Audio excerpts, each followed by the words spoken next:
Hey guys, tonight we're re-heading back to the marble heart of a world that once ruled everything it could see, the Roman Empire. You already know the legends: Caesar, Augustus, Nero, Constantine. Their statues still stand. Their names echo through centuries of power, ambition, and blood. But between those names, between the gold and the glory, lies an entire empire of shadows. Men who ruled for days, months, or forgotten years. Men whose portraits were melted down, whose inscriptions were chipped off temples, whose stories were erased by their successors.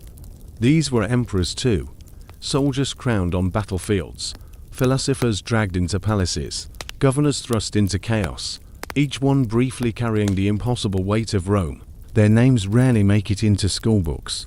Yet many of them held the empire together when it should have collapsed. They rebuilt walls, paid soldiers, reformed laws, and fended off invasions. And sometimes, they simply tried to survive the throne long enough to see another sunrise. So, before you get comfortable, take a moment to like the video and subscribe, but only if you genuinely enjoy what I do here. And tell me in the comments where you're listening from, and what time it is there, because tonight, we're opening Rome's forgotten chapters, and giving voice to the emperors who ruled in silence. Now, dim the lights, imagine the echo of sandals on marble, and let's begin our journey through the lost rulers of the world's greatest empire. Rome was not built by stability. It was built by survival, by generations of men who inherited chaos, managed it for a moment, and then disappeared into the marble dust. Between the legendary reigns of emperors like Augustus and Constantine stretches an age of rulers whose names barely survive the centuries. Their faces exist only on weathered coins, their deeds scattered across chronicles, inscriptions, and half-legible tablets buried beneath Europe's soil. Yet, without them, the empire would not have endured at all. At its height, the Roman Empire spanned from the fog-covered borders of Britain to the burning deserts of Arabia. It controlled more than 5 million square kilometers, governed by a bureaucracy stretched to its limits. Every frontier required soldiers, every famine required grain, and every succession required blood. In this constant motion, power shifted endlessly, and emperors became temporary solutions to permanent problems. Between 68 CE, when Nero's suicide ended the Julio-Claudian dynasty, and to 84 CE, when Diocletian finally restored order, more than 50 emperors and dozens of usurpers ruled in rapid succession. Some lasted years, others mere weeks. The historian Edward Gibbon later called it the most melancholy of all the pages of history. But those centuries were far from meaningless. They were the empire's crucible, when survival mattered more than glory. The first forgotten emperors were the soldier emperors, men who rose from the ranks of the legions rather than the aristocracy. They weren't poets or philosophers. They were commanders who knew that in Rome's world, authority didn't come from ancestry. It came from loyalty and the ability to pay the army on time. The instability that created them began the moment Rome outgrew itself. The empire's wealth poured into its capital, but its strength lay in its borders: Rhine, Danube, Euphrates, where constant wars demanded attention. Any general stationed there could be declared emperor by his troops, and the Senate in Rome, miles away, could only accept or resist. Civil wars became routine. Each victory left a ruined treasury and a weakened frontier. In this storm of ambition, memory became political. When a new ruler came to power, he erased the last one. Statues were torn down, inscriptions chiseled away, coins melted for reuse. This process, damnatio memoria, was official state forgetting. The result, dozens of emperors vanished from history, because they did little, but because they were deliberately erased. Still, evidence survived in fragments. Archaeologists recover them piece by piece. A bronze bust of a nameless man with a soldier's haircut found near Viminacium. A defaced inscription mentioning Imperator Claudius whose identity is still debated.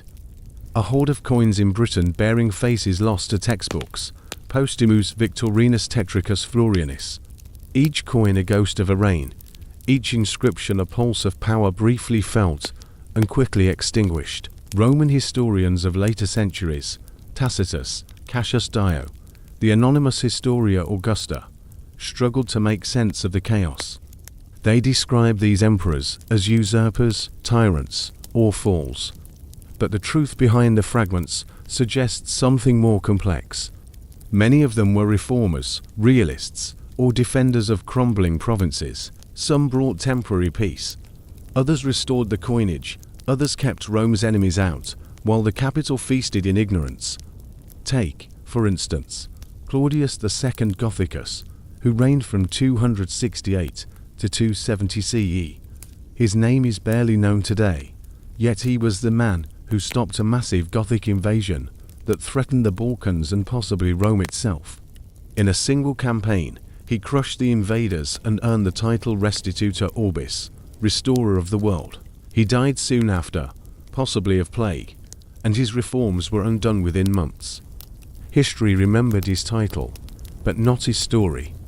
Aurelian, who followed him, a man once called the Sword of the Empire.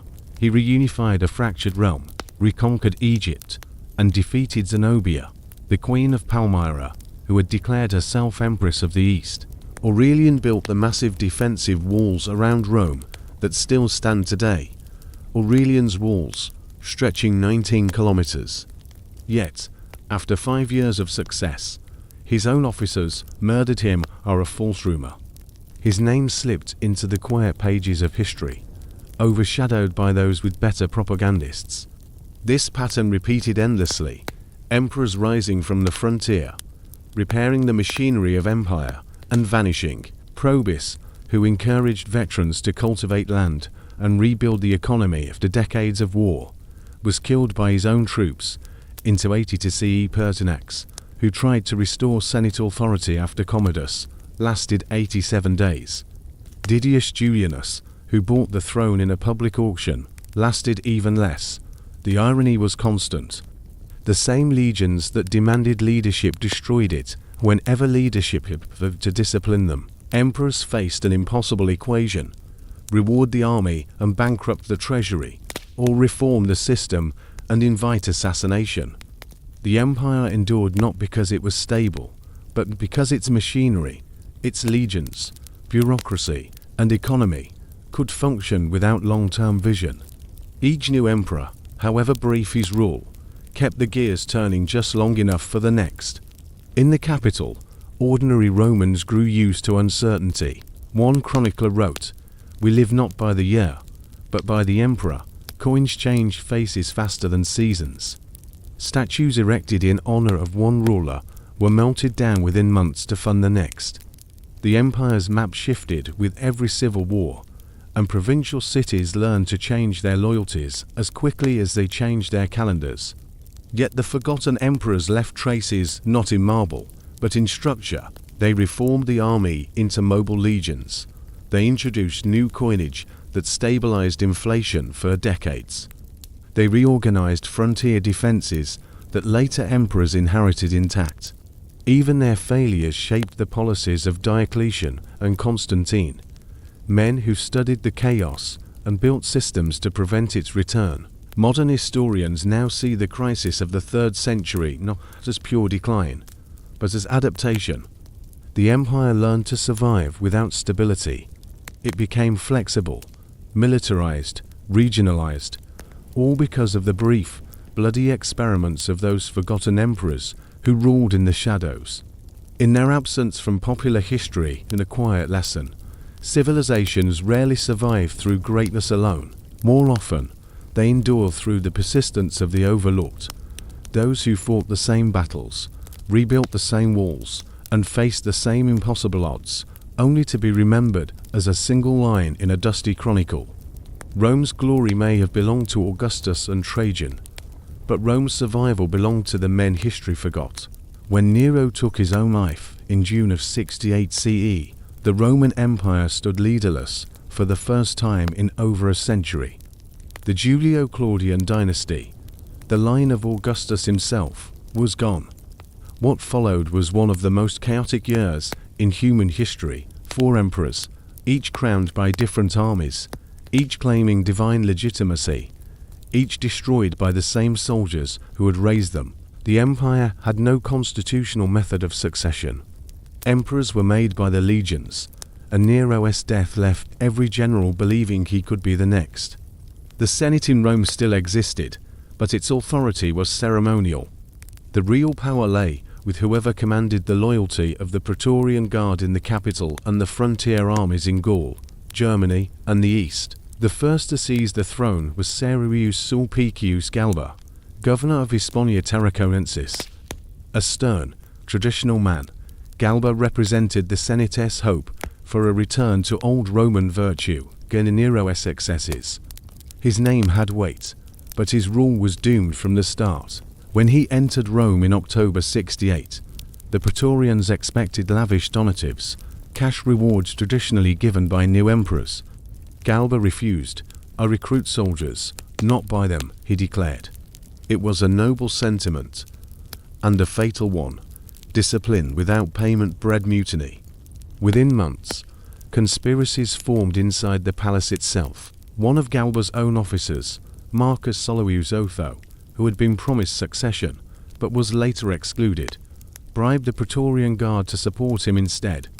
On January 15, 69 CE, as Galba was carried in his litter through the Forum, the Praetorians turned on him. He was dragged from his chair and beheaded. His severed head was paraded on a spear through the streets of Rome, the price of virtue in an empire ruled by soldiers. Otho, once Nero's companion and briefly governor of Lusitania, became emperor. Unlike Galba, he understood the politics of appeasement. He distributed gold to the troops, restored luxuries at court, and promised stability. For 3 months, Rome experienced an easy calm, until the legions of Germany declared their own emperor. Aulus Vitellius, a general adored by his soldiers for his generosity and feasts. His troops began marching on Italy. Otho's forces met them at Bedriacum, near modern Cremona. Ancient sources describe the battle as brutal and confused, with both sides fighting under the same imperial standards. Otho's army was defeated, and rather than prolong civil war, he chose suicide. On April 16, 69 CE, at age 36, Otho fell on his sword in his tent. His soldiers wept at his funeral, calling him the only good man to rule since Augustus. Vitellius entered Rome soon after, greeted as a victor. But his reign, lavish, gluttonous, and disorganized, lasted less than 8 months. His supporters executed Galba's and Otho's remaining allies. The treasury collapsed under feasts and indulgence. Meanwhile, in the east, another general had risen, Titus Flavius Vespasianus, commander of the legions in Judea. Then, in the midst of suppressing the great Jewish revolt, Vespasian's claim was strategic. While the western armies exhausted themselves in civil war, his eastern forces remained intact and disciplined. Supported by Egypt's grain fleet and the legions of Syria, he declared himself emperor. In July 69 CE, his army, led by General Antonius Primus, marched west, defeating Vitellius's forces in a second battle at Bedriacum. In December, the Flavian troops stormed Rome. The city burned again. The temple of Jupiter on the Capitoline Hill was destroyed amid the fighting.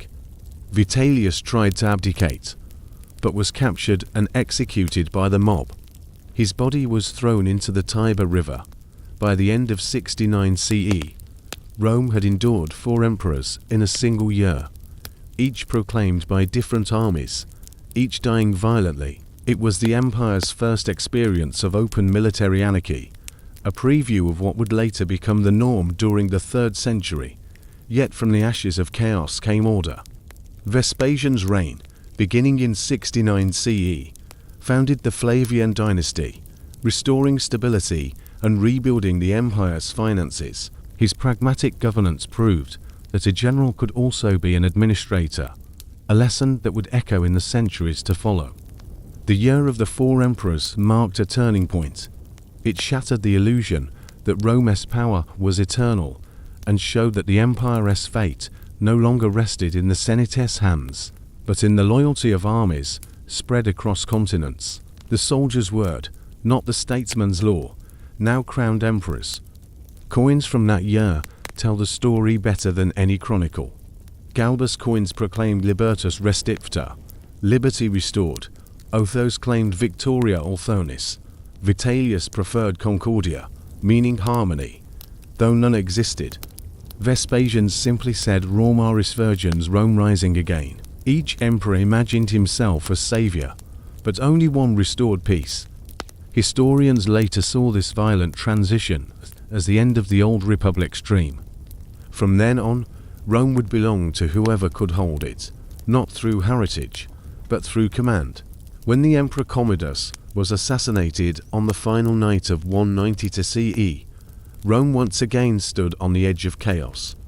The son of Marcus Aurelius had ruled like a demigod, convinced he was Hercules reborn, appearing in the arena dressed in lion skins and ordering senators to address him as a deity. His death, orchestrated by his mistress and the Praetorian Guard, ended years of extravagance and paranoia, but it also left a dangerous vacuum. Into that void stepped Publius Helvius Pertinax, a man who, by Roman standards, should never have been emperor. Born the son of a freed slave in northern Italy, Pertinax rose through the army and bureaucracy by merit alone. He was a teacher before becoming a soldier, a disciplinarian rather than a politician, and at nearly 70 years old, he had outlived most of his generation. His character was austere, his habits simple, and his sense of duty rigid. When the Senate declared him emperor on January 1, 193 CE, Rome briefly exhaled. After the chaos of Commodus, the city longed for order, morality, and reason, all traits Pertinax embodied. Cassius Dio, who served under him, wrote that he governed like a true philosopher, as though he were the guardian of the state rather than its master. Pertinax began by undoing Commodus's corruption. He reduced palace expenses, dismissed court flatterers, and auctioned the late emperor's luxurious possessions. He reformed the grain supply, restored the purity of coinage, and insisted that public officials resume honest administration. To ordinary Romans, these were welcome changes. But to the Praetorian Guard, the very soldiers who had murdered Commodus, it was a disaster. For decades, the Guard had acted as kingmakers. They expected gold, indulgence, and impunity. Pertinax gave them discipline instead.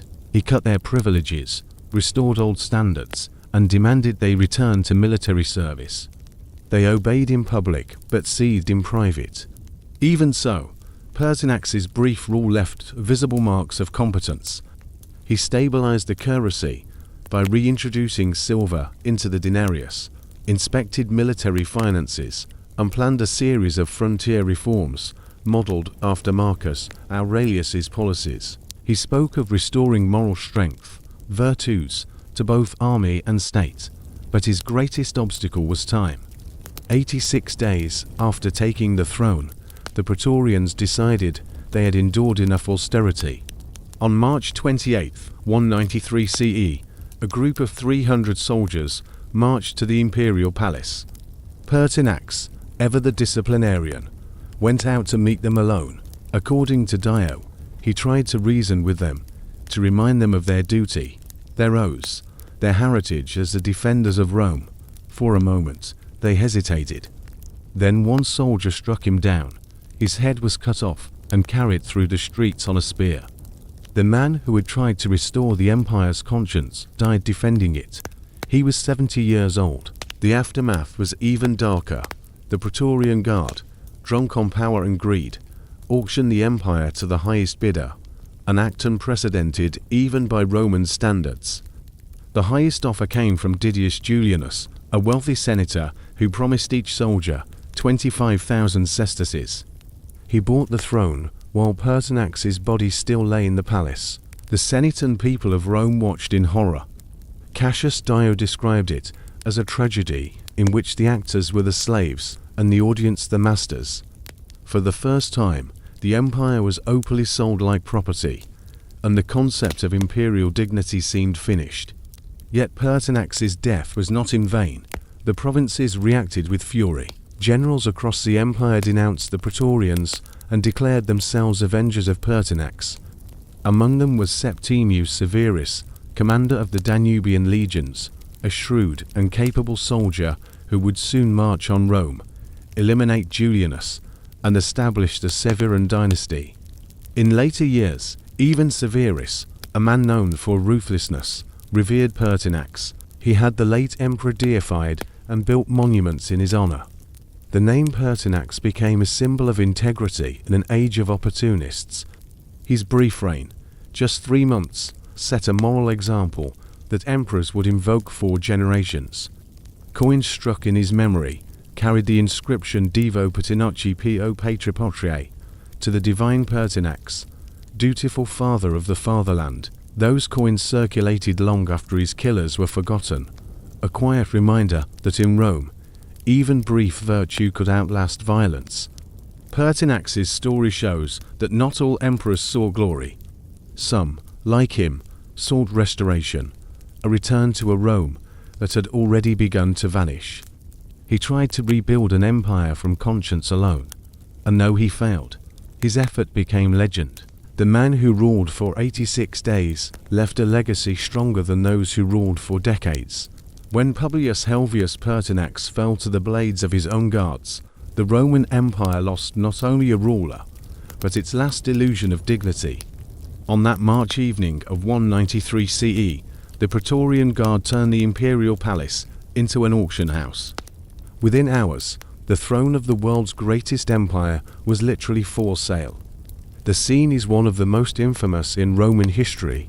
According to Cassius Dio and Herodian, the Praetorians assembled inside their camp near the Viminal Gate and shouted that whoever offered the highest donative would be proclaimed emperor. 2 men arrived to bid for power. One was Titus Flavius Sulpicius, the father-in-law of Pertinax and prefect of the city. The other was Marcus Didius Julianus, a wealthy senator known more for his connections than for his achievements. Sulpicius stood at the gate, promising gold to the soldiers if they would avenge Pertinax's murder and restore order.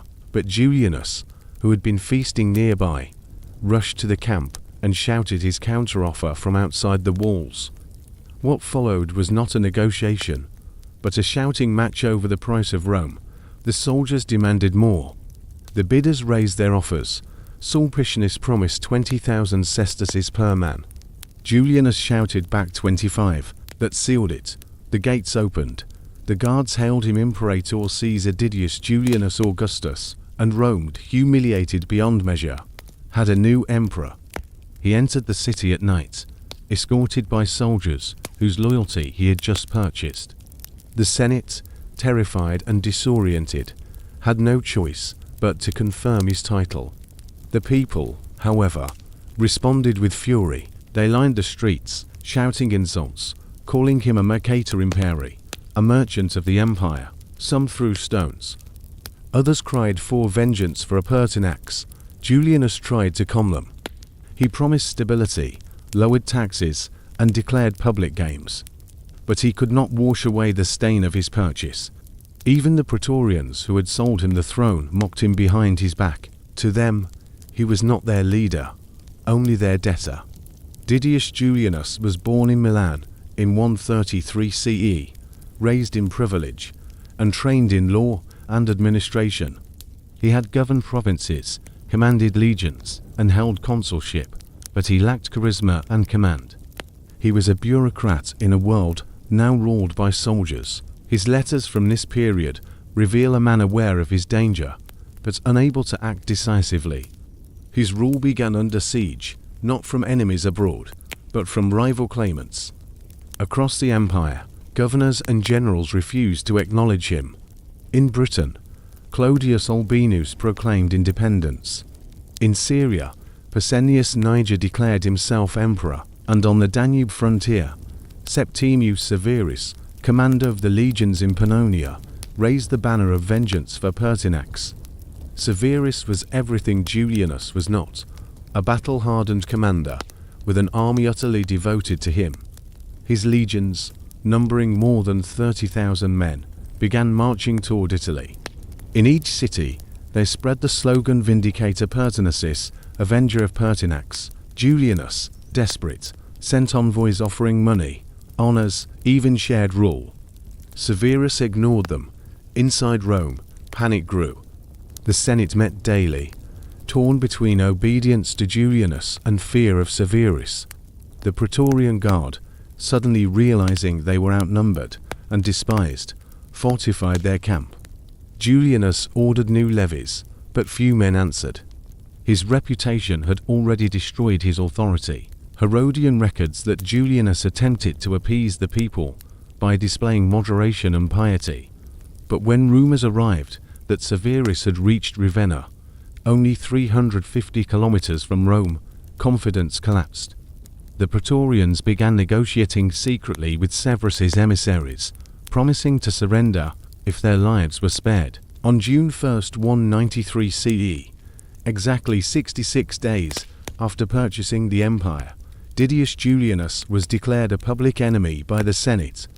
The same assembly that had crowned him now condemned him. When news of the decree reached the palace, Julianus reportedly asked, "But what harm have I done? Whom have I killed?" It was not an argument. It was confusion from a man who never understood the game he was playing. That night, a centurion entered the imperial apartments with orders from the Senate. Julianus, realizing his fate, did not resist. He was beheaded quietly, his body left unburied until his family retrieved it. Severus entered Rome soon after. Welcomed as a liberator, he dismissed the entire Praetorian Guard and replaced them with soldiers from his own legions, men loyal only to him. He declared Pertinax a god and Didius Julianus a disgrace. The year of the 5 emperors had begun. In later centuries, Julianus's name became shorthand for corruption, the emperor who turned Rome into merchandise. Yet his short, miserable reign also exposed the truth of the empire's decay. Power was no longer a matter of birth or merit, but of price.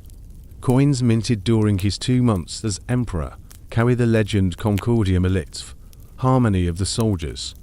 The irony is painful. Harmony was the one thing his gold could never buy. History remembers him not for cruelty or conquest, but for a single act that defined the age. The moment Rome's destiny was auctioned off, and its virtue sold to the highest bidder. When Septimius Severus entered Rome in June 193 CE, the empire had reached another crossroads. The auction of power by the Praetorian Guard had shown that politics in the capital could no longer maintain order. Stability had to come from the legions. Severus, a general of Punic descent from North Africa, understood that truth better than anyone. His rise marked the beginning of a new Roman reality, ruled by soldiers, for soldiers. Born in Leptis Magna, in modern Libya, Severus came from a wealthy provincial family with deep Roman education, but no noble ancestry. Trained in law and rhetoric, he quickly found his way into military service. Under Marcus Aurelius, he proved his skill as an administrator and officer, eventually commanding the legions on the Danube frontier, the empire's most dangerous and decisive border. After the assassination of Didius Julianus, Severus moved swiftly. He entered Rome unopposed, disbanded the corrupt Praetorian Guard, and replaced them with his own Danubian troops. His first act was not vengeance, but legitimacy. He posthumously deified Pertinax, calling himself son of the divine Pertinax, and cast himself as the moral heir of the murdered reformer. It was political theatre, but effective. The Senate, terrified yet relieved, hailed him as emperor. However, his power was not yet secure. Two rivals still claimed the throne: Pescennius Niger, governor of Syria, and Clodius Albinus, governor of Britain. The empire was effectively divided into 3 zones, each with its own armies. Severus understood that diplomacy could buy him time. He offered Albinus the title of Caesar, co-emperor in name, while he prepared to destroy Niger in the east. The campaign against Niger was brutal and efficient. Marching through Asia Minor, Severus' legions defeated Niger's forces in a series of engagements culminating in the Battle of Issus in 194 CE. the same plains where Alexander the Great had fought centuries earlier. Niger was captured and executed, his supporters were purged, and their cities punished. Antioch, which had backed Niger, lost its privileges. Next came the inevitable confrontation with Albinus. Once Niger was gone, Severus revoked Albinus's title and declared him a public enemy. Albinus crossed from Britain into Gaul, leading a massive force of 150,000 men. The two armies met near Lugdunum, Avonline in February 197 CE. It was one of the largest civil battles in Roman history. Severus won decisively. Albinus fell on his sword. His body was displayed in Rome. With his rivals gone, Severus ruled unchallenged, and began reshaping the empire in his own image. He increased soldiers' pay, allowed them to marry legally, and filled high offices with men from the provinces, especially Africa and the Balkans. The old Italian aristocracy, centered in Rome, was sidelined. The army became the state. Severus's administration was pragmatic but ruthless. He strengthened the legal system, expanding the role of jurists like Papinian and Ulpian, whose writings would later form the foundation of Roman law. He also reorganized the provinces, splitting large ones into smaller units to prevent governors from gaining independent power. Militarily, he expanded Rome's frontiers. In 197 CE, he launched a successful campaign against the Parthian Empire, capturing their capital, Ctesiphon, and adding northern Mesopotamia to Roman control. His legions carried off immense spoils, and his triumph in Rome rivaled those of Augustus and Trajan. He did not stop there. In Africa, he beautified his native Leptis Magna with new temples, forums, and baths, structures still standing today. He extended Roman citizenship and invested heavily in provincial infrastructure, leaving behind a network of roads and cities that outlived his dynasty. But his reforms carried a price. To fund his military state, Severus debased the coinage, reducing silver content in the denarius and triggering long-term inflation. His reliance on the army's loyalty created a dangerous precedent. Emperors would now rise and fall by the will of soldiers, not senators. In his later years, Severus ruled jointly with his two sons, Caracalla and Geta, hoping to secure a peaceful succession. He campaigned even in old age, traveling to Britain in 208 CE to strengthen Hadrian's wall and subdue northern tribes. The harsh weather and exhaustion weakened him. On February 4th to 11 CE, in the city of Ebricum, modern York, he died, reportedly saying to his sons, "Keep the soldiers rich, and the rest will take care of itself." It was more than advice. It was prophecy. After his death, his sons turned on each other. Geta was murdered by Caracalla, who ruled alone, continuing his father's militarized policies. The Severan dynasty would burn brightly and violently, but it would never escape the curse of the sword. Severus's legacy was enormous. He was the first African emperor, the last to expand Rome's borders significantly, and the founder of an imperial model that would define the 3rd century. His reign blurred the line between emperor and general, setting the pattern for the soldier emperors who would dominate Rome's future. Archaeologists still find his mark across 3 continents, inscriptions from Britain to Egypt bearing his name, Imp, Severus Pius Felix Augustus. A man of law and war, philosopher and pragmatist, who turned Rome from a city's empire into an army's empire. The philosopher's virtues of Pertinax had died in the marble halls of Rome. The iron discipline of Severus would rule the world instead. After the death of Severus, into 11 CE, the Roman Empire entered another century of instability. From the mid-3rd century onward, emperors rose and fell at a pace that reflected both the empire's fragility and its adaptability. This period, later called the crisis of the 3rd century to 35 to 284 CE, produced more than 24 emperors, most of them generals, who ruled briefly but left lasting structural reforms. Claudius de Gothicus. Claudius II ruled from 268 to 270 CE. He was a career soldier from Illyricum who who took power after the assassination of Gallienus. His short reign was defined by a single decisive victory at Naissus, modern Nis, Serbia, into 69 CE, where Roman legions destroyed a massive Gothic invasion. The battle saved the Balkans and halted northern migrations for a generation. In recognition, the Senate granted him the title Gothicus Maximus. He initiated modest economic reforms and began reorganizing frontier defenses, but died of plague into 70 CE, possibly during an epidemic that swept the army. Aurelian, his successor, Lucius Domitius Aurelianus Aurelian, ruled from 270 to 275 CE. Aurelian reconquered the breakaway Palmyrene Empire in the east and the Gallic Empire in the west, reuniting Roman territory for the first time in 15 years. He built the Aurelian walls around Rome, extending nearly 19 kilometers, still standing today.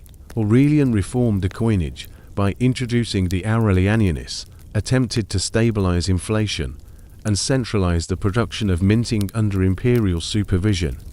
He established the cult of Sol Invictus, the unconquered sun, as an official state religion, to unify the empire's diverse populations. Aurelian was assassinated in Thrace by officers misled by forged documents alleging his tyranny. Tacitus, Florianus, and Probus. After Aurelian's death, the Senate briefly regained influence. Marcus Claudius Tacitus, to 75 to 76 CE, already elderly, was chosen by the Senate, emphasizing continuity with the Republic. His reign lasted only 9 months. He died while campaigning against Goths in Cappadocia. His brother Florianus succeeded him, but was killed by his own troops after 80 days, when they defected to a rival commander Marcus Aurelius Probus. Probus ruled from 276 to 280 CE, a competent general. He restored discipline in the legions and successfully defeated Germanic tribes along the Rhine and Danube. He encouraged the settlement of barbarians as farmers in depopulated provinces and ordered soldiers to plant vineyards and rebuild infrastructure during peacetime. These projects aimed to recover economic stability after decades of warfare. Despite his achievements, discontented troops mutinied and killed him near Sirmia, modern Sremska Mitrovica, Serbia, Chorus, Carinus, and Numerian. After Probus, Marcus Aurelius Chorus, 282 to 283 CE, was proclaimed emperor. He led a rapid and successful campaign against the Sassanid Persians, capturing the capital Ctesiphon. His sudden death in Mesopotamia, reportedly from lightning or illness, ended the expedition. His sons Carinus and Numerian inherited the throne. Both were killed within 2 years, amid new military revolts. These successive rulers, Claudius II, Aurelian, Probus, and Chorus, each attempted to restore stability through military discipline, economic control, and centralized authority. Their collective reforms laid the groundwork for the next major transformation, the Tetrarchy. Diocletian, into 84 CE, Diocles, commander of the imperial bodyguard, was proclaimed emperor by the Eastern Army and took the name Gaius Aurelius Valerius Diocletianus. He ended the 50-year crisis, reorganizing the empire into 4 administrative units governed by two senior emperors, Augusti and two junior Caesars. Diocletian introduced new taxation systems based on land and population, stabilized the borders, and restructured the army into frontier and mobile units. The earlier soldier emperors had shown that power could survive without Rome itself. Diocletian formalized that truth. His eventual abdication in 305 CE made him the first Roman emperor to retire voluntarily. He lived out his final years in his palace at Split, modern Croatia, where he tended gardens until his death in 311 CE. Each of these men ruled briefly, but their collective impact transformed the empire from a city-state monarchy into a bureaucratic, militarized state capable of surviving for another century in the west and 1,000 years in the east.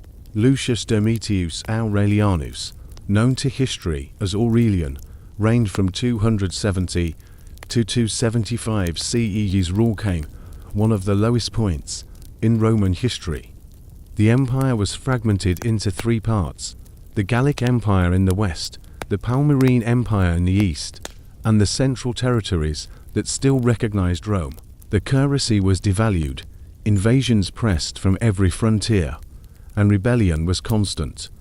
Aurelian restored unity through 5 years of almost continuous military campaigns, earning the title Restituta Orbis, restorer of the world.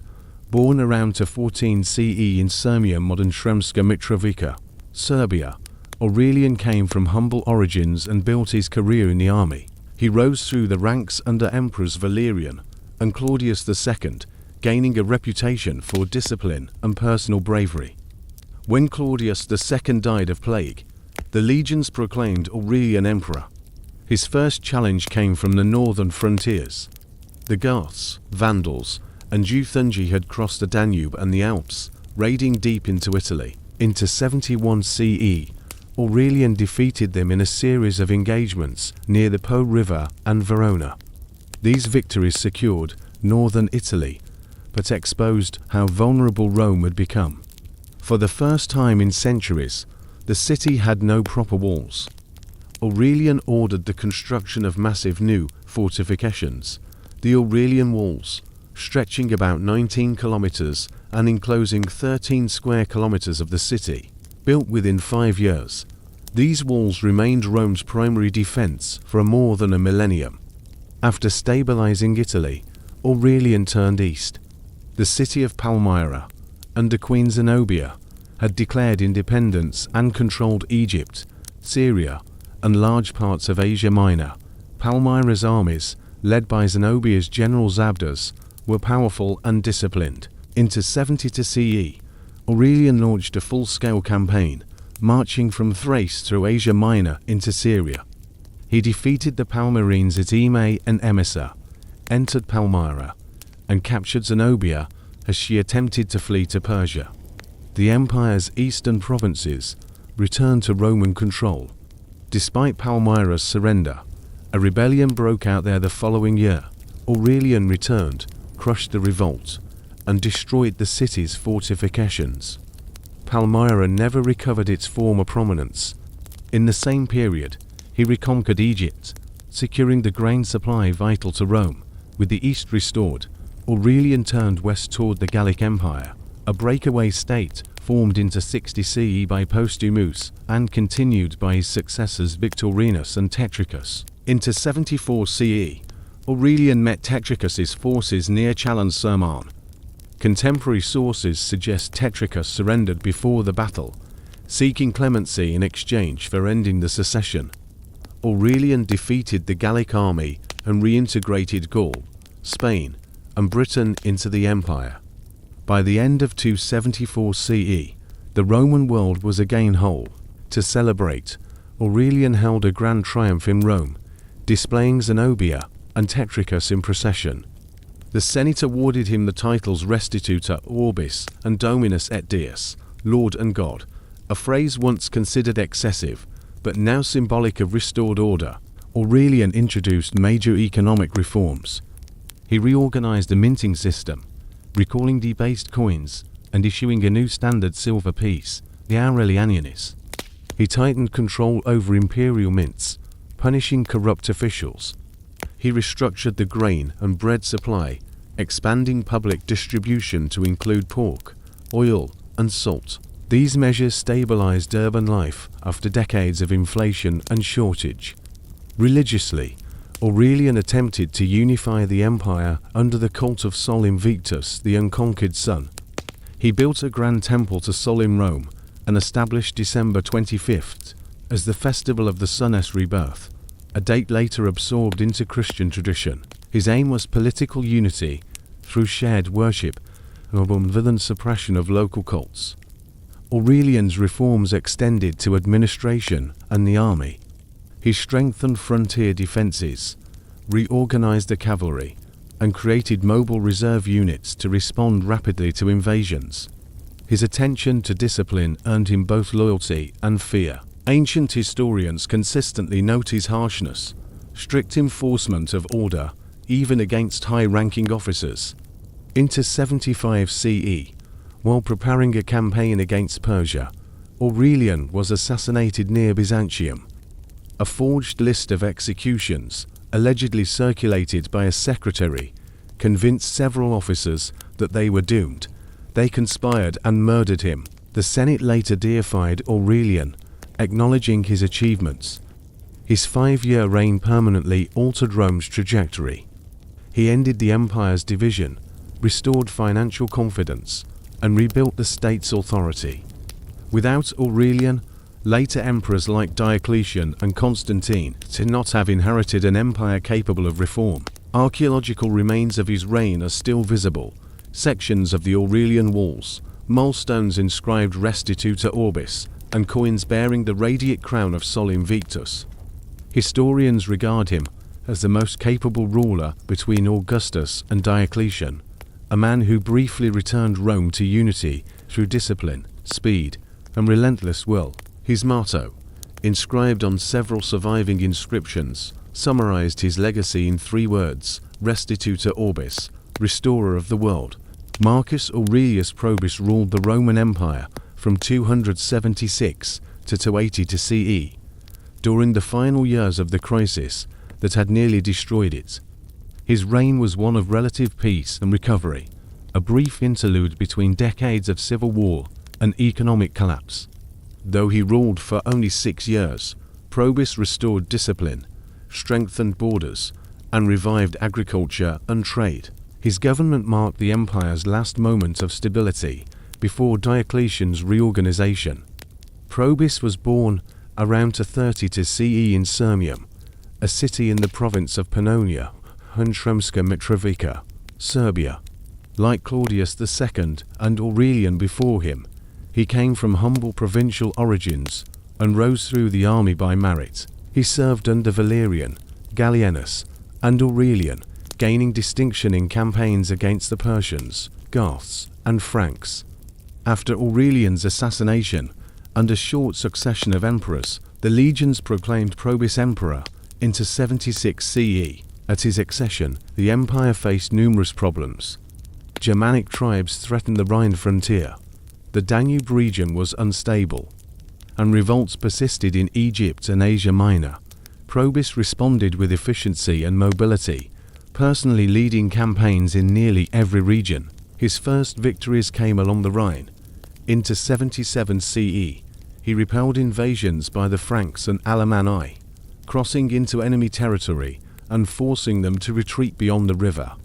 He resettled captured barbarians within the empire as agricultural colonists, a policy begun by Aurelian and continued under Diocletian. The same year, he strengthened the Rhine fortifications, rebuilt destroyed towns, and re-established supply depots. In the Balkans, Probus defeated Gothic and Sarmatian groups that had raided into Pannonia and Moesia. In Egypt, he suppressed a rebellion by the usurper Firmus, restoring imperial control over the grain supply vital to Rome. His general Saturninus crushed a second revolt in Syria, demonstrating that Probus's administrative network extended effectively across 3 continents. The emperor's domestic policy was equally ambitious. He emphasized reconstruction after decades of war. Soldiers under his command were ordered to engage in civil labor when not fighting, draining marshes, planting vineyards, repairing roads, and restoring public buildings. Ancient sources record his statement: the Republic could be defended without arms if all men labored as diligently as soldiers. These projects revitalized the economy, increased food production, and reduced famine in several provinces. Probus continued monetary reforms initiated by Aurelian. He improved the silver content of the Aureli Annianis coin, ensuring greater public trust. He also curbed abuses in provincial taxation and punished corrupt governors. His administration maintained strict military discipline and financial prudence, qualities that won him both admiration and resentment.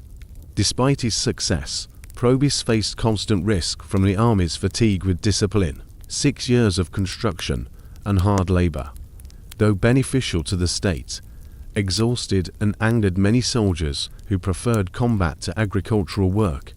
In 280 CE, He crushed another attempted rebellion by Julius Saturninus in the east. His clemency toward defeated enemies was notable. He spared many rebels and returned them to duty, hoping to preserve manpower and unity. Yet unrest simmered beneath the surface into 82 CE, while Probus was preparing for a campaign against Persia. A mutiny erupted near Sirmium. His troops, frustrated by constant labor and harsh discipline, proclaimed their commander Marcus Aurelius Chorus emperor. Probus attempted to negotiate, but before the two armies could meet, his own soldiers turned on him. He was killed near Sirmium, reportedly while taking refuge in a watchtower. The Senate deified him soon after, recognizing his integrity and achievements. Coins from his reign bear inscriptions, such as Virtus Probi Avg, the valor of Probus Augustus, and Restifter Exercitus, restorer of the army. Probus's legacy was tangible. He rebuilt much of the western frontier, re-established trade routes, and repaired the infrastructure destroyed by half a century of war. Under his administration, peace briefly returned to the provinces. Agriculture flourished, commerce resumed along the Danube and Rhine, and frontier settlements regained population. Historians describe his reign as the last spring of the pre-Diocletian Empire, a final demonstration that military competence and civic virtue could still restore order without the rigid bureaucracy that would later define the Tetrarchy. His death ended that possibility. After him came Caius and his sons, Carinus and Numerian, whose short reigns reopened the cycle of instability that only Diocletian would finally end 2 years later. Today, Probus is remembered as one of the last emperors of the old Roman spirit, a soldier, builder, and reformer who believed the empire could still be renewed through work, not fear. The vineyards planted by his soldiers across Gaul and Pannonia survived long after his death, silent memorials to an emperor who rebuilt as fiercely as he fought. After the assassination of Probus in 82 CE, the army once again elevated one of its own. Marcus Aurelius Caius, commander of the imperial guard, was proclaimed emperor by the troops on the Danube frontier. His rise followed the familiar pattern of the soldier emperors, swift, pragmatic, and born from mutiny rather than succession. Caius ruled for less than 2 years, but his campaigns briefly restored the empire's offensive momentum and paved the way for Diocletian's eventual rise. Caius was born around 30 CE in Arbo, southern Gaul. He had a traditional senatorial education and built a solid military career under Aurelian and Probus. When proclaimed emperor, he accepted reluctantly but acted decisively. His first act was to recognize his sons, Carinus and Numerian, as Caesars, establishing a short-lived family dynasty. Carinus was sent to govern the western provinces, while Numerian accompanied his father east for war. The new emperor's priorities were military. In 83 CE, Caius launched a large-scale campaign against the Sassanid Persian Empire. The Persians, ruled by Bahram II, were distracted by internal revolts, giving Rome a rare opportunity to strike deep into Mesopotamia. Carus's army advanced rapidly, capturing Seleucia and Ctesiphon, the Persian capital, the same city Aurelian and Severus had reached decades earlier. Roman sources describe the campaign as one of the most successful eastern offensives since Trajan.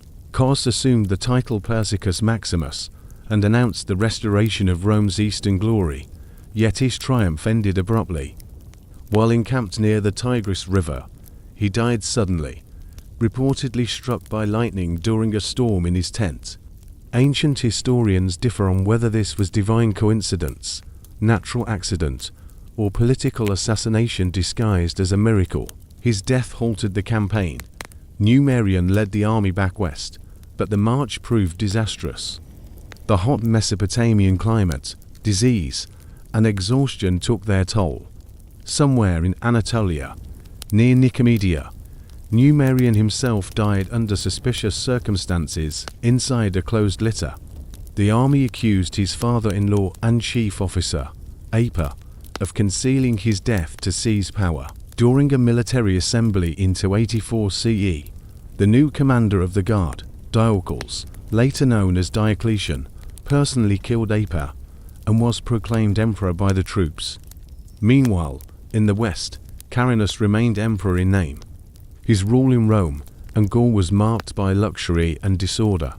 Ancient historians, often hostile to his memory, depict him as corrupt and extravagant. He allegedly filled the palace with entertainers, dismissed competent officials, and humiliated senators. However, evidence suggests that under Carinus the administration of the West continued to function, coinage remained stable, and provincial governance persisted without collapse. When news of Diocletian's proclamation reached him, Carinus prepared for war. The two armies met in 85 CE near Margis, modern Duprija, Serbia. Carinus initially held the advantage.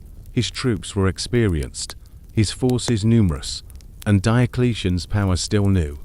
Yet during the battle, one of Carinus's officers, whose wife he had allegedly seduced, turned on him. The emperor was killed by his own men. Diocletian emerged victorious and inherited the empire. Although Commodus and his sons ruled for only 3 years, their period of government carried historical significance. Carus's Persian campaign represented the last Roman offensive eastward until the late 4th century. His death marked the symbolic end of the purely military emperors. With Diocletian's rise, the empire entered a bureaucratic and ideological transformation. The family's brief dynasty left little physical legacy.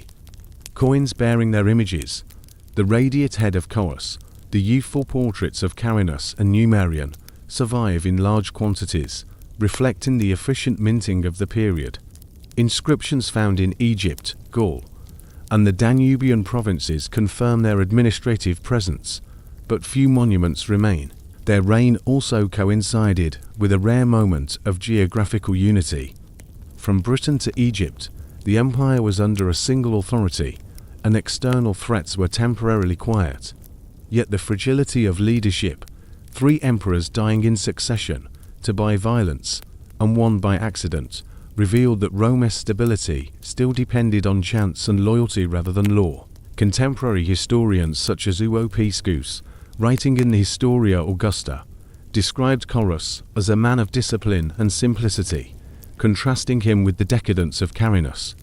Modern scholars tend to see them as transitional figures, the last representatives of the soldier-emperor model before Diocletian's systematic reforms. After their deaths, the Senate deified Commodus, while Carinus's memory was condemned. Diocletian used their example to justify his creation of a structured system of succession, the Tetrarchy, which would replace inheritance with administrative design. Thus, the lightning that killed Commodus became a fitting metaphor for the age, sudden brilliance followed by darkness. His brief reign closed one chapter of Roman history and illuminated the storm that would give birth to a new imperial order. Among Rome's forgotten emperors, few combine youth, religion, and controversy like Marcus Aurelius Antoninus, better known as Elagabalus. He ruled from 218 to 20 CE, ascending the throne as a teenager and dying before his 18th birthday.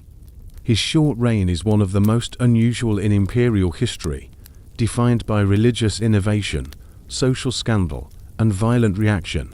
Behind the sensational ancient accounts lies a factual story of political manipulation and cultural tension during the Severan dynasty. Elagabalus was born around 203 CE in Emesa, Syria, modern Homs. His original name was Varius Ovitus Bassianus, and he came from a powerful priestly family that served the local deity Elagabal, a solar god worshipped in a black conical stone, said to have fallen from the sky. His grandmother, Julia Misa, was sister to Empress Julia Domna, wife of Septimius Severus and mother of Caracalla. This connection placed the boy within the imperial bloodline. When Caracalla was assassinated in 17 CE, the throne passed to Macrinus, commander of the Praetorian Guard. Macrinus attempted to stabilize finances and end costly wars, but his rule was weak and unpopular with the legions. Julia Misa, living in Syria after her nephew's death, exploited the discontent. She spread a rumor that her grandson Bassianus was actually Caracalla's illegitimate son, and therefore the rightful emperor. In May to 18 CE, Mace's plan succeeded. The Legio III Gallica, stationed at Raphania, proclaimed the 14-year-old Bassianus emperor. Taking the regnal name Marcus Aurelius Antoninus, he defeated Macrinus's forces near Antioch. Macrinus was captured and executed. The new emperor adopted his divine priestly title, Elagabalus, after his god. Upon reaching Rome into 19 CE, Elagabalus shocked the political establishment. His first act was to install the stone of Elagabal in a new temple on the Palatine Hill, declaring his Eastern solar cult the chief religion of the empire. He personally served as high priest, performing ceremonies in Syrian robes and demanding that senators participate.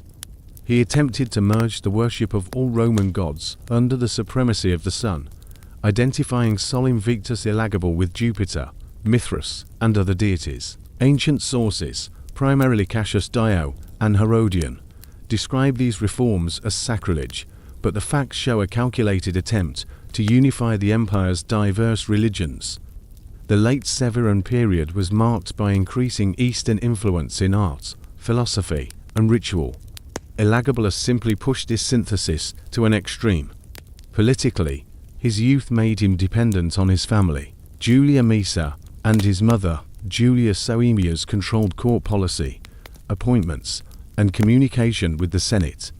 The emperor's disregard for convention, wearing jewelry, appearing in public with painted eyes, and insisting that senators address him as priest before emperor, alienated the elite. His personal life became a source of scandal.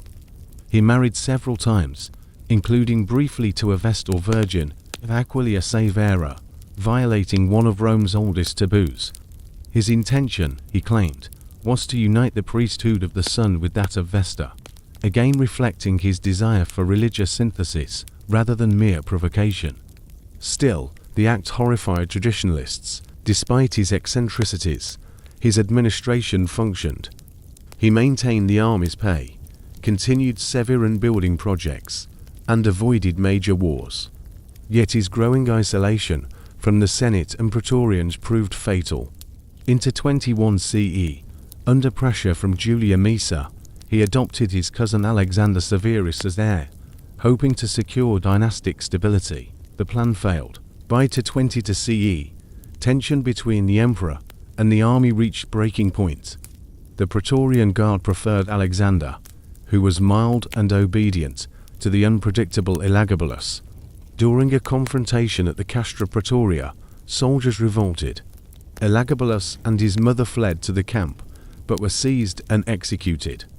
Their bodies were dragged through the streets and thrown into the Tiber River. The Senate immediately erased his name from inscriptions, another damnatio memoria.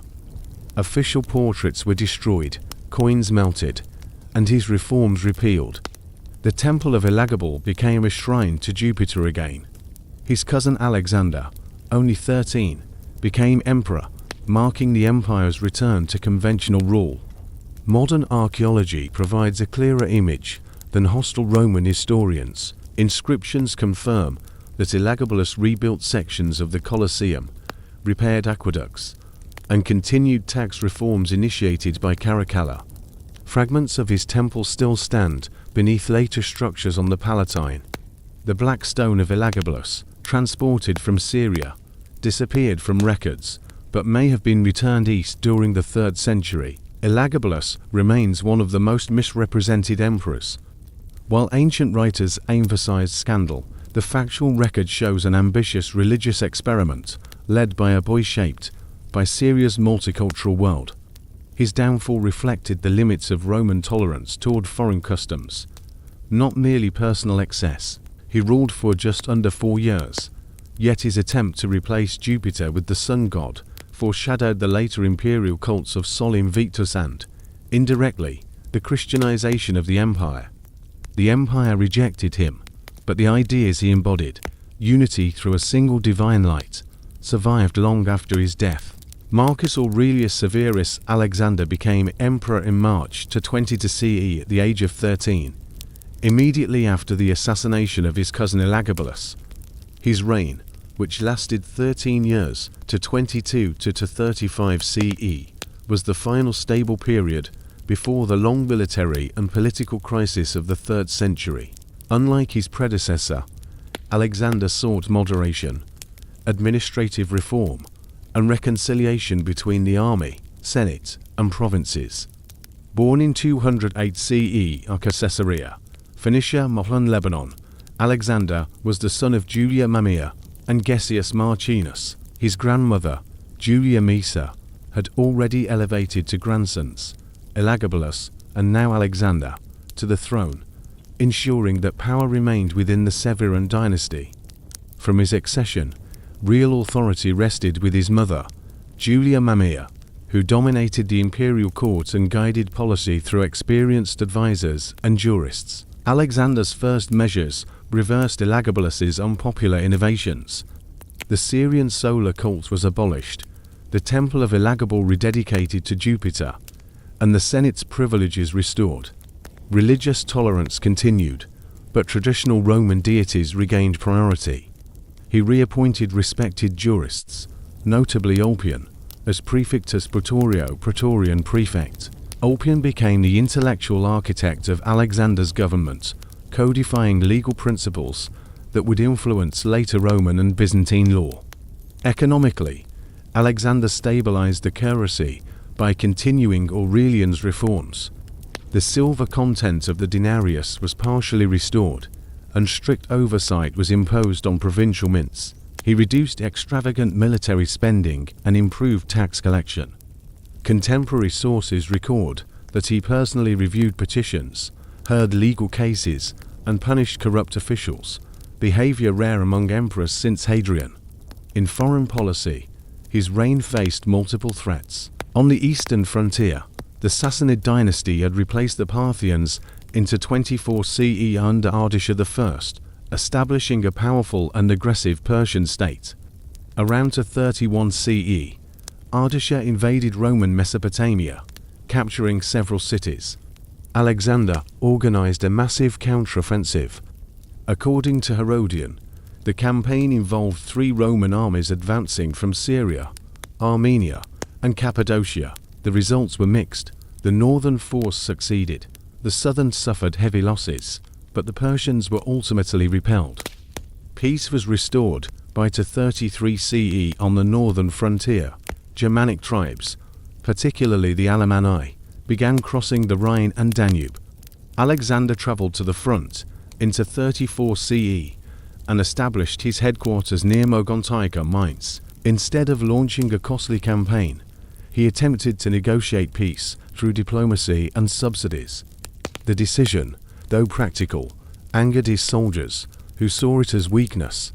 Alexander's reliance on civilian advisors, including his mother, created tension with the army's commanders. The legions, accustomed to strong military emperors like Severus and Aurelian, resented the dominance of courtiers and lawyers. Ancient sources report open hostility between soldiers and officials, culminating in riots that killed Ulpian into 23 CE, likely inside the imperial palace. Despite these challenges, Alexander's administration achieved notable internal stability. He repaired roads, aqueducts, and public buildings, promoted education, and improved food supply logistics. Inscriptions across the empire, from Africa to Britain, attest to public works completed under his reign. He also reformed provincial administration, requiring governors to serve fixed terms and report finances directly to Rome. Alexander's personality was described by later historians as mild and conscientious. He avoided executions, valued justice, and cultivated modest personal habits. The Historia Augusta claims that he kept a small statue of great philosophers and past rulers, Plato, Socrates, Pythagoras, and Marcus Aurelius, in his private chapel, a symbolic gesture of moral governance. The end came abruptly. In early 35 CE, while stationed with the army at Mogontiacum, mutinous soldiers proclaimed Gaius Julius Verus Maximinus, a Thracian officer of humble origin, as emperor. Alexander's attempts at conciliation failed. The troops, enraged by the proposed negotiations with the Germans and the influence of Julia Mamaea, broke into the imperial tent and murdered both mother and son. He was 26 years old. His death marked the end of the Severan dynasty and the beginning of the crisis of the 3rd century, a period defined by near-constant civil war, invasions, and economic collapse. Archaeological and numismatic evidence confirm the stability of his reign. His coins, widely distributed, emphasize peace, Pax Augusta, Justice Justitia, and Virtus Augusti. His image remained popular for decades after his death. Later emperors like Diocletian and Constantine drew on his reputation for moderation as a model of moral rule. Severus Alexander's reign is remembered as the last moment of relative peace in the early Roman Empire, a final equilibrium before 50 years of military anarchy. His policies preserved the core institutions that later emperors would rebuild. In Roman history, he stands as a transitional figure, not a conqueror or reformer, but a restorer who tried to hold together a world already beginning to fracture. From 235 to 284 CE, the Roman Empire endured half a century of fragmentation and near collapse. This period, known to historians as the crisis of the 3rd century, saw more than 50 emperors and claimants rise and fall. Most ruled for only months, few died peacefully. The empire faced 3 simultaneous disasters: invasion, civil war, and economic breakdown, yet somehow, through improvisation and adaptation, survived them all. The crisis began with the assassination of Severus Alexander and the rise of Maximinus Thrax, the first emperor of entirely non-senatorial origin. Maximinus was a career soldier from Thrace, over 2 meters tall, famed for his strength. His reign to 35 to 38 CE marked the definitive transfer of power from the Senate to the army. He doubled soldiers' pay, but alienated Rome's elite. His harsh taxation led to rebellion in Africa and Italy. Into 38 CE, during the so-called Year of the Six Emperors, Maximinus was killed by his own troops near Aquileia. That same year, the Senate recognized Gordian I and Gordian II in Africa, followed briefly by Pappinus, Balbinus, and the young Gordian III, who ultimately emerged as sole ruler. Gordian III, only 13, reigned from 238 to 44 CE. He launched a campaign against the Persians, but died under unclear circumstances, possibly in battle, possibly murdered, leaving his general Philip the Arab to take power. Philip ruled from 244 to 49 CE and celebrated the 1000th anniversary of Rome's founding into 48 CE with games and monuments. His reign ended in rebellion when the Danubian legions proclaimed Decius emperor. Decius, a competent administrator, restored traditional religious practices and initiated the first empire-wide persecution of Christians into 50 CE, requiring all citizens to perform sacrifices to the gods.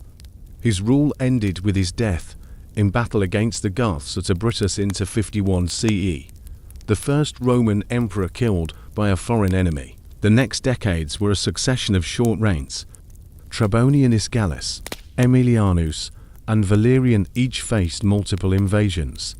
Valerian, ruling jointly with his son Gallienus, was captured alive by the Persian king Shapur I into 60 CE, the only Roman emperor ever taken prisoner. Reliefs at Naqshi Rustam in Iran still show Shapur holding Valerian by the arm, while Philip kneels in submission. Valerian's capture shocked the empire and symbolized its vulnerability. His son Gallienus, to 53 to 68 CE, ruled alone afterward, facing simultaneous revolts across the provinces. In the west, the general Postumus founded the Gallic Empire, including Gaul, Britain, and Spain. In the east, Queen Zenobia of Palmyra created a rival state controlling Syria and Egypt. Gallienus reformed the army, creating mobile cavalry units that later became the core of the imperial defense system. He was assassinated by officers during a campaign in northern Italy. The late 3rd century was an era of constant usurpation. Generals like Claudius II Gothicus, Aurelian, Tacitus, Probus, and Chorus each seized power briefly, fought off invasions, and died by plague or conspiracy. These emperors, often called the Illyrian emperors because most came from the Balkans, restored military effectiveness. Their victories over Goths, Alemanni, and Persians preserved the empire's core territories. External threats compounded the turmoil. Along the Rhine and Danube, Germanic tribes exploited Rome's weakness, raiding deep into the Balkans and Italy. In the east, the Sassanid Persians invaded repeatedly, capturing Antioch and threatening Asia Minor. Across the Mediterranean, piracy and economic disruption cut communication between provinces. Internally, the economy nearly collapsed. Continuous civil war and debasement of coinage caused runaway inflation. Taxes increased while trade declined. The population in cities like Rome and Alexandria fell dramatically. The empire's frontiers, stretched beyond capacity, required constant defense by underpaid troops, yet amid destruction came transformation. The empire developed new systems of survival. Provinces gained greater autonomy. Regional capitals like Trier, Milan, Sirmium, and Antioch emerged as centers of power. The army reorganized into smaller, mobile units capable of rapid response. Administrative boundaries multiplied. The foundation of Diocletian's later reforms. Religion also changed. Christianity spread rapidly, partly because traditional institutions seemed powerless. Despite sporadic persecutions, Christian communities organized effectively, providing welfare and social cohesion when imperial administration faltered. By the end of the century, Christianity had become a major social force across the empire. Archaeological and numismatic evidence confirms both chaos and adaptation. Coin hoards from this period show extreme debasement, silver content dropping from over 90% under Augustus to less than 5% by the 260s CE. Fortifications expanded across the provinces. New city walls in Cologne, Autun, and Thessalonica. Reinforced frontier forts along the Rhine and Danube. The empire militarized its landscape to survive. By 270 CE, under Aurelian, the empire briefly reunited, only to fracture again after his death. Between 275 and 284 CE, 5 emperors, Tacitus, Florianus, Probus, Chorus, and Carinus, ruled in rapid succession. Each was proclaimed by troops, fought internal rivals, and fell to mutiny or sudden death. The crisis ended only when Diocletian took power in 284 CE. His rise closed the era of improvisation and began systematic restoration. But the 50 years preceding him had already reshaped Rome beyond recognition. The Senate was powerless, citizenship universal, and the emperor now a military autocrat rather than a civic leader. Historians once described this period as the empire's dark age. Modern research instead views it as transformation through necessity. The state became more centralized, professional, and bureaucratic. The empire that emerged under Diocletian and Constantine owed its survival to the experiments and sacrifices of the countless forgotten emperors who ruled between Severus Alexander and Aurelian. Their names fill the coin lists of museums: Maximinus, Decius, Gallienus, Claudius, Aurelian, Probus, Chorus, each a fragment of continuity between collapse and recovery. Collectively, they preserved the empire through endurance rather than glory. Rome did not fall in the 3rd century. It adapted, painfully, imperfectly, but completely, into a new form that would endure for centuries more.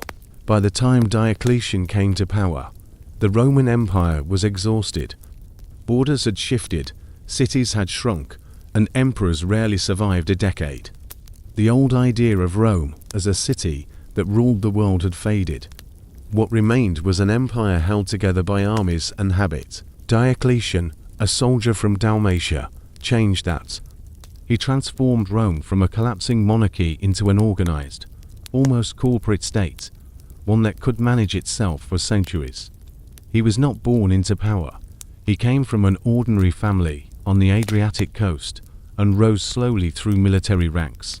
When the Emperor Commodus died suddenly during the Persian campaign, Diocletian was commanding the guard. His calm leadership, reputation for fairness earned him loyalty from the troops, and they proclaimed him emperor. His first move was to remove rivals, secure the frontiers, and bring the civil wars to an end. Unlike the emperors before him, Diocletian did not try to rule everything alone. The empire was too large and too unstable. Instead, he created a new system, the tetrarchy, or rule of four. He chose a capable general, Maximian, as his co-ruler, dividing the empire into east and west. Later, each of them appointed a junior partner, called a Caesar, to help govern. This gave Rome 4 emperors who could defend and administer different regions at once. The idea was simple. One emperor could not be everywhere, but 4 could keep the peace. This structure ended the constant civil wars that had plagued the empire. Each ruler had clear authority over certain provinces and armies, while all recognized Diocletian as senior. For the first time in generations, the empire functioned like a system, not a gamble. Diocletian also reformed administration. He broke large provinces into smaller ones to prevent any single governor from amassing power. He grouped these new provinces into 12 larger regions, creating the framework for what would later become the Byzantine provincial system. Taxation was reorganized and regularized, not pleasant, but necessary. Instead of chaotic levies, taxes were now calculated by land area and population, based on detailed censuses. Economically, he confronted the empire's worst problem, inflation. Years of debased coinage had made money almost worthless. Diocletian attempted to fix it by issuing a new silver coin, the argentius, and introducing strict price controls on goods and services. The edict on maximum prices, carved into stone and distributed across the empire, listed thousands of commodities and their legal limits, from wheat and wine to wages and ship fares. The policy failed in practice, but it shows how systematically Diocletian tried to manage the economy. He strengthened the army by separating frontier troops from mobile reserves, ensuring that the empire could respond to multiple threats at once. He fortified key cities and reorganized supply lines, building granaries and arsenals close to the borders. Instead of fighting endless campaigns of conquest, his goal was defense, to secure, not expand. Religion also shifted. Diocletian viewed unity as essential and believed that Rome's decline was linked to neglect of traditional gods. At first, he tolerated Christianity, which had quietly spread through cities and garrisons, but as it grew more visible, he came to see it as a challenge to imperial authority. Late in his reign, he ordered the destruction of churches and scriptures, beginning the empire's last and most systematic persecution of Christians. It failed. Christianity survived, and would soon become Rome's dominant faith. Culturally, Diocletian changed the appearance of power itself. Earlier emperors had walked among citizens dressed as generals or senators. Diocletian adopted the ceremonial style of Eastern monarchies. He wore jewels and purple robes, demanded that subjects bow before him, and surrounded himself with elaborate ritual. To later generations, this seemed arrogance, but it established a visible distance between emperor and army, a barrier that reduced the risk of rebellion. His reign brought stability that had been absent for half a century. Cities were rebuilt, trade routes reopened, and the borders quieted. In the provinces, inscriptions began again to use confident phrases like felicitas temporum, happiness of the times. For many people born after decades of chaos, Diocletian's empire felt orderly, even prosperous. Then, unexpectedly, he did something no emperor had ever done. He retired. After 20 years of rule, he stepped down voluntarily, citing age and illness. He moved to his palace on the coast near Salona, in modern Split, and lived quietly, growing vegetables and corresponding with his former colleagues. When asked to return to power during later unrest, he reportedly replied, If you could see the cabbages I grow, you would not ask me to leave this piece. His reforms outlived him. The administrative map he drew, the taxation system he created, and the military organization he established all became the backbone of the later Roman Empire, both east and west. Even his palace survived. Today, the city of Split grew from its walls. Diocletian did not restore the Republic or the old glory of Rome. He built something more durable, a functioning system that could survive without him. For an empire that had nearly destroyed itself, that achievement alone was enough to secure his place among the few emperors who truly rebuilt Rome. After Diocletian's retirement, the system he created, the Tetrarchy, began to fracture almost immediately. Ambition returned, alliances collapsed, and within a few years the empire was again divided by rival emperors. Yet from that chaos rose one of the most consequential figures in all Roman history, Constantine the Great. The man who reunited the empire under one rule, moved its capital eastward, and permanently changed its religion.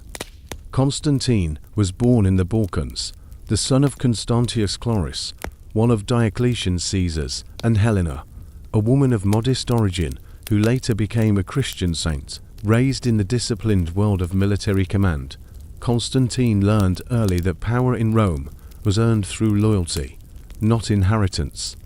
When his father died, the army in Britain declared him emperor. Others claimed the title at the same time, but Constantine proved the most capable. Over the next decade, he defeated one rival after another, until he alone ruled the empire. His most famous victory came near Rome, at the Battle of the Milvian Bridge. Before the battle, ancient writers say Constantine saw a vision, a cross of light in the sky with the words in this sign, "Conquer." Taking it as an omen, he ordered his soldiers to paint the Christian symbol on their shields. He won decisively. Whether the vision was literal, political, or symbolic, its outcome changed history. Christianity became the empire's favored faith. After his victory, Constantine and his co-emperor Licinius issued the Edict of Milan, a decree granting freedom of worship to all religions. It ended centuries of sporadic persecution and allowed Christianity to grow openly. Churches were built, property restored, and the faith that had survived in secret now gained imperial support. Constantine himself was not baptized until the end of his life, but his policies were unmistakably shaped by Christian ideas. He donated state funds for churches, granted clergy exemptions from taxes, and summoned bishops to councils to settle disputes. The most important of these, the Council of Nicaea, established key principles of Christian doctrine and created the creed still recited in churches today. Yet Constantine's reign was not only about faith. His political reforms completed Diocletian's transformation of the empire. He centralized administration, strengthened the bureaucracy, and replaced the unstable tetrarchy with dynastic rule.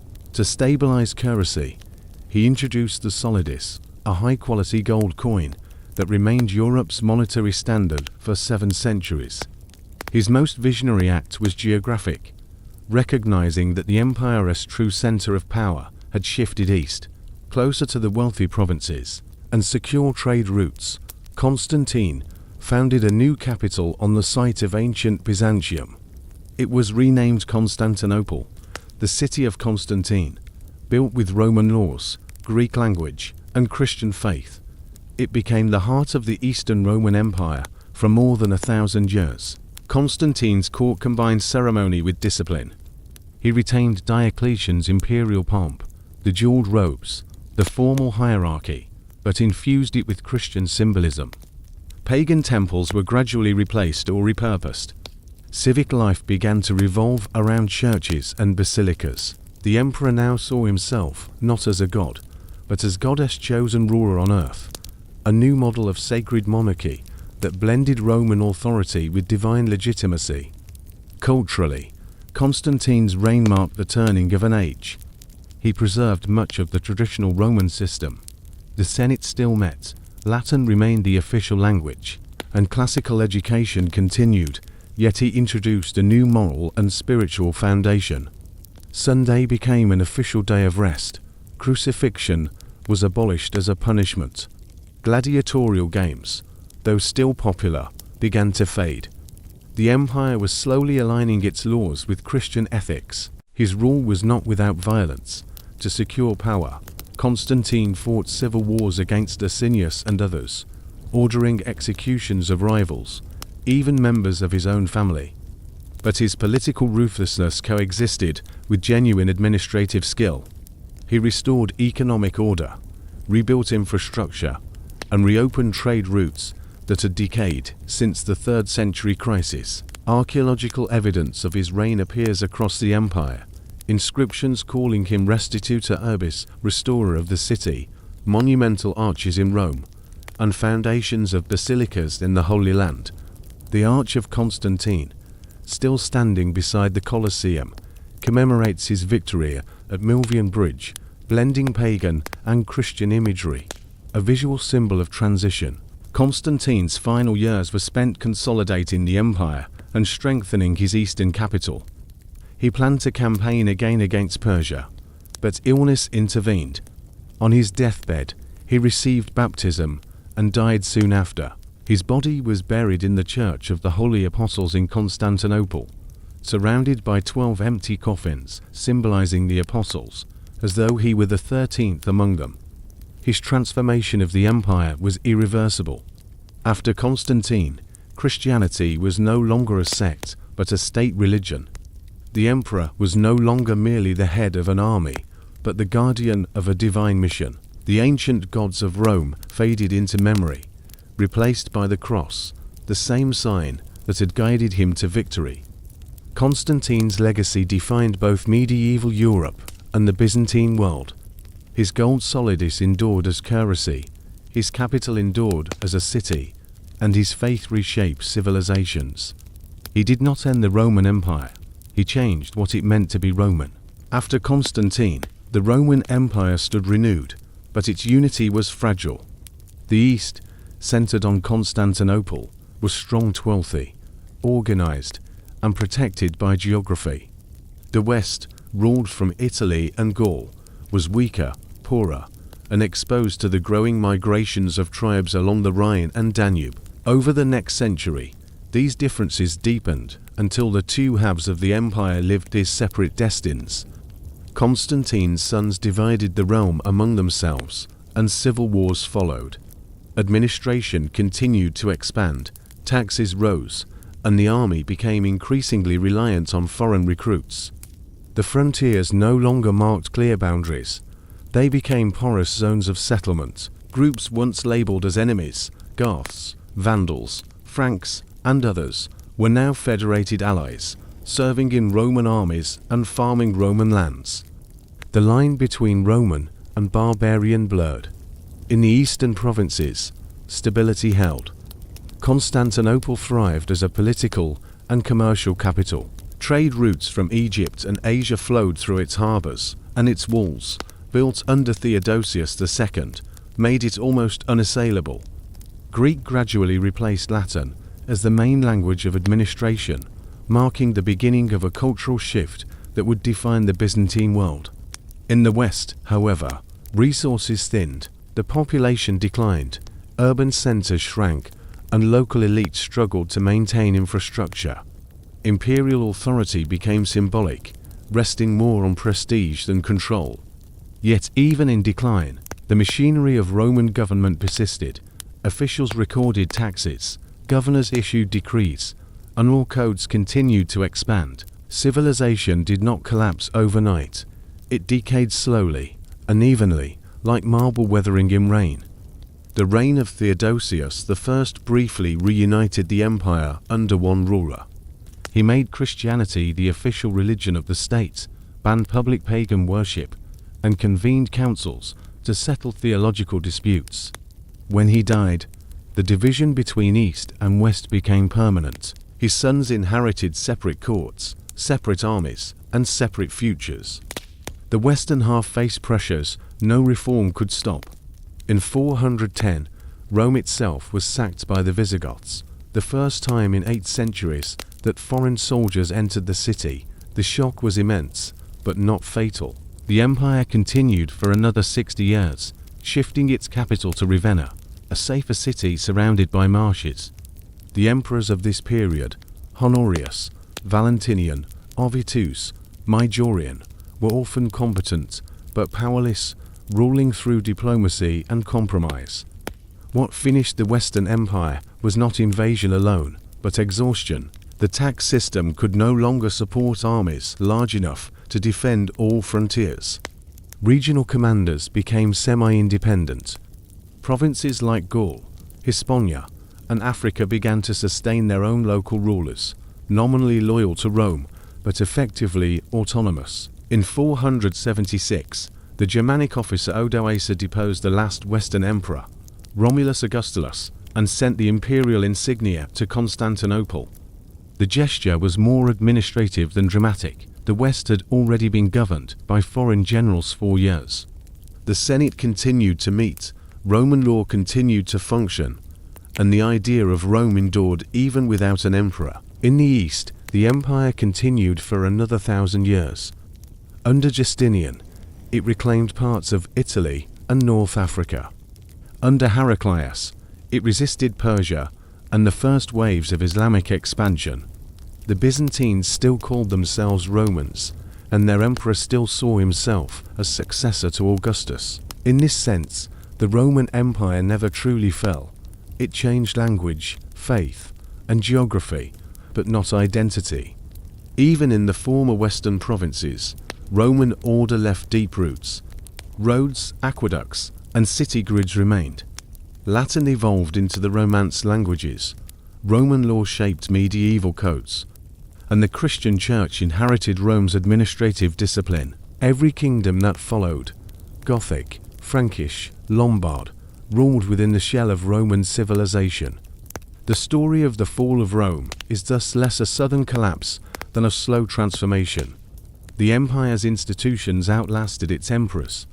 The walls Constantine built, the laws Diocletian drafted, and the ideas Augustus imagined continued to function in altered forms across centuries. Historians often mark 476 as an ending, but to many contemporaries, it was simply another change of administration. Farmers still worked the same fields, taxes were still collected. Soldiers still guarded the frontiers, though now under different banners. The Roman idea of government, citizenship, and law proved stronger than the state itself. And in a way, it never truly disappeared. Every empire that followed borrowed its structure, its vocabulary, its dream of universal order. The roads that once led to Rome still exist, paved into the memory of continents. Rome, the city and the idea, became eternal, not through conquest, but through endurance. The empire's story fades slowly, like the embers of a great fire that refused to go out. Imagine the marble roads now silent, the aqueducts stretching across dry hills, the faint ring of a hammer in some distant workshop repairing what remains of a civilization that once ruled the known world. The soldiers have laid down their shields, the merchants have shuttered their stalls. The last light of Rome glows, not in palaces or forums, but in the quiet persistence of ordinary life. In farmers tilling old imperial fields, in monks copying texts by candlelight, in cities that still bear Latin names, whispered by new tongues. The centuries to come will change everything. New kingdoms will rise where legions once marched. New faiths will spread where temples once stood. Yet the foundations remain the same. The calendar you follow, the languages you speak, the laws that shape nations, all carry Rome's fingerprints. Close your eyes for a moment and picture it. The slow turning of history's wheel, the soft hum of time smoothing away the edges of empire. The walls crumble, the marble cracks, but beneath the dust, the idea endures. Order, ambition, continuity. Rome was never only a place. It was a pattern, a belief that the world could be organized, that civilization could be built, that memory itself could be governed by reason. Long after emperors vanished, that pattern persisted, in books, in buildings, in thought. And so, as the night deepens, the roads stretch endlessly across continents, still pointing toward the city that dreamed of eternity. The empire sleeps, but it never quite dies.